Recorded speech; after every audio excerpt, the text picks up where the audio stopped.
Supreme കോടതിക്കും chief ജസ്റ്റിസിനുമെതിരെ വിദ്വേഷ പരാമർശം നടത്തിയ നേതാക്കളെ പരോക്ഷമായി ന്യായീകരിച്ച് ബി.ജെ.പി. സംഘ് പരിവാർ നേതൃത്വം. മൗനം പാലിച്ച് പ്രധാനമന്ത്രി നരേന്ദ്രമോദി. പാർലമെന്റ് അംഗങ്ങളായ നിഷികാന്ത് ദുബെ, ദിനേശ് ശർമ്മ എന്നിവരുടെ പരാമർശങ്ങളെ തള്ളിക്കളയാതെ അവരുടെ വ്യക്തിപരമായ അഭിപ്രായങ്ങൾ എന്ന് വിശേഷിപ്പിച്ച് ഒഴിഞ്ഞു മാറുകയാണ് ബി.ജെ.പിയും ആർ.എസ്.എസും. ഗവർണർമാരെ ഉപയോഗിച്ച് ഫെഡറലിസം തകർക്കാനുള്ള നീക്കത്തിലും വഖഫ് നിയമ ഭേദഗതിയിലും സുപ്രീം കോടതിയുടെ ഇടപെടൽ തിരിച്ചടിയായപ്പോഴാണ് മുൻ വിദ്വേഷ പ്രസംഗത്തിൽ ഉന്നത നീതിപീഠത്തിനെതിരെ രംഗത്ത് വന്നത്.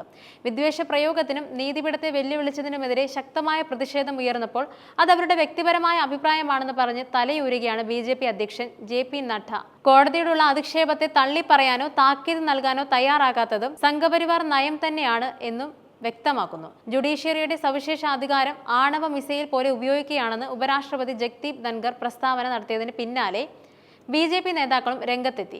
ഗവർണർമാർക്കെതിരെയുള്ള സുപ്രീം കോടതി വിധിക്കെതിരെ ആദ്യം രംഗത്ത് വന്നത് കേരള ഗവർണർ രാജേന്ദ്ര അർലേക്കറാണ്. ഭരണഘടന ഗവർണർക്ക് സമയപരിധി നിശ്ചയിച്ചിട്ടില്ലെന്നും ഭേദഗതിക്കുള്ള അവകാശം പാർലമെന്റിനാണെന്നും വിഷയം ഭരണഘടനാ ബെഞ്ചിന് വിടണമെന്നുമായിരുന്നു അർലേക്കർ പറഞ്ഞത്. കഴിഞ്ഞ ദിവസം അർലേക്കർ ജഗ്ദീപ് ധൻഖറുമായി കൂടിക്കാഴ്ച നടത്തുകയുമുണ്ടായി. ജനാധിപത്യത്തിനൊപ്പം നിന്ന കോടതിയെ വെല്ലുവിളിക്കാൻ സംഘപരിവാർ അണിയറയിൽ ഒരുക്കം നടത്തുന്നുവെന്നും വ്യക്തമാക്കിക്കൊണ്ടായിരുന്നു ഭരണഘടനാ സ്ഥാനങ്ങളിലിരിക്കുന്ന ഓരോരുത്തരായി സുപ്രീം കോടതിയെ ചോദ്യം ചെയ്യാൻ ഇറങ്ങിയിരിക്കുന്നത്. നേരത്തെ പലതവണ കോടതിയെ വെല്ലുവിളിച്ചിരുന്ന ധൻഖറിന് പിന്നാലെയാണ് നിഷികാന്ത് ദുബെയും ദിനേശ് ശർമ്മയും രംഗത്ത് വന്നത്. രാജ്യത്ത് മതസ്പർദ്ധ പ്രോത്സാഹിപ്പിക്കുന്നതിന് ഉത്തരവാദി സുപ്രീം കോടതി മാത്രമാണെന്ന അധിക്ഷേപമാണ് നിഷികാന്ത് ദുബെ നടത്തിയത്. സുപ്രീം കോടതി പരിധി വിടുകയാണെന്നും കോടതികൾ നിയമങ്ങൾ ഉണ്ടാകാൻ തുടങ്ങുകയാണെങ്കിൽ പാർലമെന്റ് മന്ദിരം അടച്ചിടമെന്നും അദ്ദേഹം സമൂഹമാധ്യമമായ എക്സിൽ കുറിച്ചു. വഖഫ് ഭേദഗതി നിയമത്തിൽ ചില നല്ല വശങ്ങൾ ഉണ്ടെങ്കിലും നിലവിലെ സ്ഥിതി തടസ്സപ്പെടുത്താൻ കഴിയില്ലെന്ന് chief justice Sanjiv Khanna solicitor general Tushar മേത്തയോട് പറഞ്ഞതിന് തൊട്ടു പിന്നാലെയായിരുന്നു പ്രതികരണം.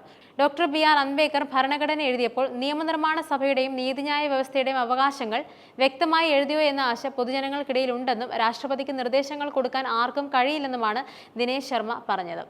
ഈ രണ്ട് എംപിമാരെ ഉപയോഗിച്ച് ജുഡീഷ്യറിയെ ദുർബലപ്പെടുത്താനുള്ള നീക്കമാണ് ബി.ജെ.പി. നടത്തുന്നതെന്നും പ്രതിപക്ഷം ആരോപിച്ചു. സുപ്രീം കോടതി വിധിക്കെതിരെ മോശം പരാമർശങ്ങളുമായി രംഗത്ത് വന്ന നിഷികാന്ത് ദുബെക്കെതിരെ ക്രിമിനൽ കോടതിയലക്ഷ്യ നടപടി സ്വീകരിക്കുന്നതിന് അനുമതി നൽകണമെന്നാവശ്യപ്പെട്ട് അഭിഭാഷകനായ Anas Tanveer attorney general R. വെങ്കിട്ടരമണിക്ക് കത്ത് നൽകി. നിഷികാന്ത് ദുബെ, ദിനേശ് ശർമ്മ എന്നിവർക്കെതിരെ നടപടിയെടുക്കാതെ ബി.ജെ.പി. നേതൃത്വം താൽക്കാലിക അകലം പാലിക്കുന്നത് നാണക്കേട് മറയ്ക്കാനാണെന്നും കോൺഗ്രസ് ആരോപിച്ചു.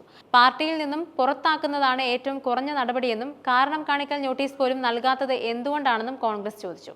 ചീഫ് ജസ്റ്റിസിനെതിരെ എംപിമാർ നടത്തിയ അധിക്ഷേപ പരാമർശങ്ങൾക്ക് സ്ഥാനമൊഴിയുന്ന ബി.ജെ.പി. അധ്യക്ഷൻ ജെ.പി. നഡ്ഡ മറുപടി പറയണമെന്നും കോൺഗ്രസ് ജനറൽ സെക്രട്ടറി ജയറാം രമേശ് പറഞ്ഞു.